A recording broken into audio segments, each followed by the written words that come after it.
আসসালামু আলাইকুম রহমতুল্লাহি ওবরাকাতুহু। হজরত আদম এবং হাওয়া আলাইহিসসালামের অনেক সন্তান ছিল। তাদের দুই ছেলে ছিল, কাবিল ও হাবিল। কাবিল ছিল বড়, মা বাবার কথা মেনে চলত না। হাবিল ছিল ছোট, মা বাবাকে মেনে চলত। আদম ও হাওয়া আলাইহিসসালামের আকলিমা নামে একটি মেয়ে ছিল। কাবিল তাকে বিয়ে করতে চাইত, কিন্তু আদম ও হাওয়া আলাইহিসসালাম চাইলেন আকলিমাকে ছোট ছেলে হাবিলের সঙ্গে বিয়ে দিতে। কাবিল তা মেনে নিতে পারেনি। এভাবে কাবিল নিজের মা বাবা এবং ভাইয়ের শত্রু হয়ে গেল। তাদের মধ্যে বেঁধে গেল বিবাদ। তখন সৃষ্ট এই বিবাদ নিরসনে আল্লাহ হুকুম দিলেন, তোমরা কোরবানি করে পাহাড়ের ওপর রেখে এসো। যার কোরবানি কবুল হবে তার সঙ্গে আকলিমার বিয়ে হবে। তখনকার দিনে যে কোনো জিনিস দিয়েই কোরবানি করা যেত। নিয়ম ছিল, কোরবানির পশু বা অন্য কিছু পাহাড়ের উপর রেখে আসবে, তারপর আকাশ থেকে আগুন এসে জ্বালিয়ে দিবে।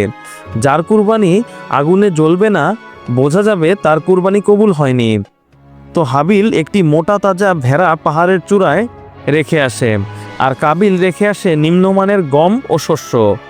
আল্লাহ কাবিলের কুরবানি কবুল করেননি, তার গম ও শস্যের কারণে নয়, বরং তার মাঝে ছিল তাকওয়ার বড্ড অভাব। এটি দেখে বড় ভাই কাবিল রেগে গেল। সে হাবিলকে বলল, আমি তোমাকে হত্যা করব।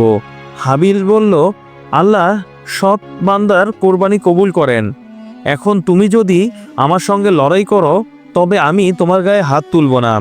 অবশেষে এর জেরে একদিন বড় ভাই কাবিল ছোট ভাই হাবিলকে হত্যা করল। হাবিলকে হত্যার পর কাবিল চিন্তায় পড়ে গেল যে তার লাশ এখন কি করবে, কিভাবে তা লুকিয়ে রাখবে। তখনও পৃথিবীতে কোনো মানুষের মৃত্যু হয়নি। এটা ছিল পৃথিবীর প্রথম মানুষ হত্যা। কাবিল বুকে অনুশোচনার ভারী পাথর আর পিঠে ভাইয়ের লাশ নিয়ে ঘুরতে থাকে।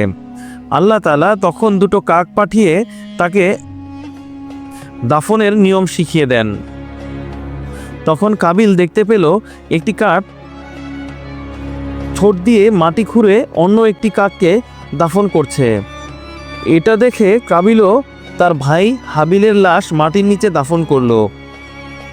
সে বলে উঠল, হায় আফসোস, আমি কি এই কাকটির মতো হতে পারলাম না, যাতে আমার ভাইয়ের লাশ গোপন করতে পারি।